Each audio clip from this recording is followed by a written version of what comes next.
안녕하세요. 상식세상입니다. 만나서 반갑습니다. 상식이 널리 통하는 세상을 기원하며 상식세상TV를 개국하게 되었습니다. 반백을 살다 보니 상식이 통하지 않는 경우를 종종 보게 되는데요. 보통 사람이자 비전문가라는 이유로 계속 방관하고 있었습니다. 일본과의 무역전쟁을 계기로 저와 같은 소시민들의 다양한 의견을 나누고자 합니다. 많은 댓글 부탁드립니다. 제가 초등학교와 중학교를 다닐 때 일본은 선진국이라고 해서 일본을 배워야 한다는 말을 많이 들었습니다. 특히 아침 조례 시간에 교장 선생님들이 자주 얘기했던 것 같습니다. 실제로 일본 제품의 성능과 견줄 만한 국산 제품이 거의 없었습니다. 워크맨이나 코끼리밥솥, TV 같은 가전제품은 정말 인기가 좋았습니다.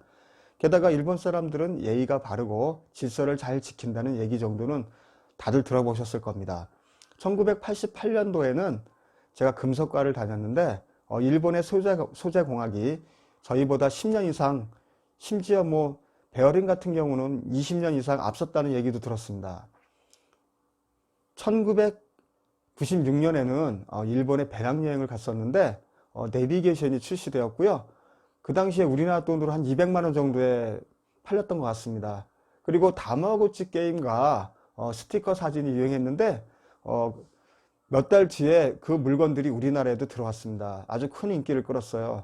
그 뒤로도 일본에서 유행하는 것들이 우리나라에 들어와서 아주 크게 유행했습니다. 최근에 일본과의 무역전쟁이 나서 일본의 입장을 대변하는 사람들이 많은데 저는 솔직히 이해가 안 갑니다. 우리가 일본에 좀 뒤졌다고 해도 우리가 무릎을 꿇어야 할 정도로 부족한지 궁금했습니다. 그래서 일본에 관련된 자료를 찾다 보니 1985년 플라자 합의 이후 일본은 쇠락하기 시작했더군요. 엔화가 오르는 바람에 부동산에 집중되고 부동산 거품이 꺼지면서 잃어버린 20년이라는 말이 나온 것 같습니다.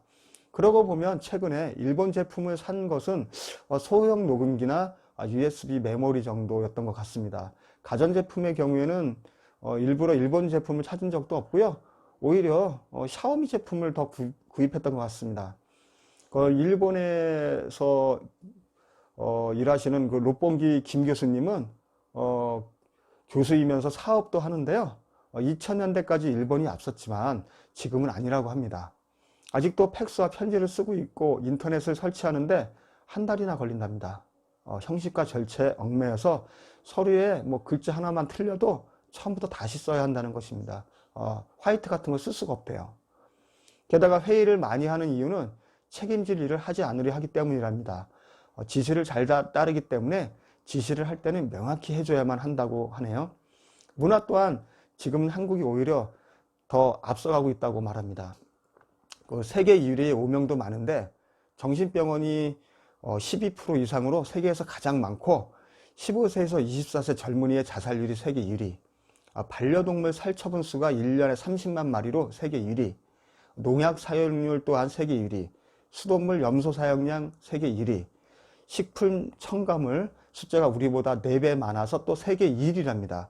그리고 유전자 변형식품도 많이 소모해서 이것도 세계 1위라고 합니다. 점점 안 좋은 것만 세계 1위가 되고 있습니다. 한국으로 귀화한 호사카 유지 교수님은 아베 정권은 교조주의로 과학적 해명 없이 신조에 입각해 도그마를 고집하는 입장이라는 것입니다. 따라서 이데올로기 정권이라 자본주의에 역행하는 행위를 한다고 합니다. 아무래도 내부의 불만을 외부로 돌리려는 것인지 공중파 방송에서조차 혐한 방송이 심해지고 있습니다. 일본의 정치인들은 자녀에게 의원 자리를 세습해서 변화가 없고 언론 또한 정권을 비판하지 못하고 옹호하기만 하고 있습니다. 작가 겸 평화운동가인 히로세 다카시 씨는 국경 없는 기자회의 말을 빌려 일본의 TV 시청자들은 일본의 TV 보도가 믿을 수 없을 정도로 수준이 낮다는 것을 알고 나서 TV를 마주할 필요가 있다고 일갈했습니다. 또한 30년간 경제산업성 관료였던 고가 시게아키 씨도 일본에서 아베 정권을 비판하는 기사나 보도를 내기 힘든 환경이라고 합니다. 정부의 발표를 비판 없이 그대로 받아들이다 보니 기자들에게서 문제의식을 가지려는 능력이 사라지고 있다고 합니다. 실제로 국경 없는 기자회에서 발표한 2019년 국제언론 자유지수에서 한국은 41위인데 비해 일본은 67위였습니다. 참고로 2016년 박근혜 정권에서는 우리나라가 72, 일본은 72위였습니다. 정치와 언론이 우리나라보다 점점 뒤처지고 있는 것은 사실인 것 같습니다. 지금도 일본은 군국주의를 꿈꾸고 자국민에게 보여주고 싶은 것만 보여주고 있는 것 같습니다. 우리나라가 일본과의 교역에서 한 번도 흑자를 기록한 적이 없다는 것을 저는 이번에 처음 알았습니다. 그만큼 일본에 관심이 없었습니다. 이제 일본을 다시 한번 생각해 봐야 할 시기가 오지 않았나 싶습니다. 나라를 사랑하는 마음은 누구나 다 똑같습니다. 그것이 잘못된 판단으로 행해진 결과라면 애국이 아닌 매국이 될 수 있습니다. 자신의 이익을 위해 움직이는 매국노들도 나라를 사랑한다고 말합니다. 가짜 뉴스가 범람하는 세상에서 거짓과 기만을 구별하는 지혜가 필요할 때입니다. 감사합니다.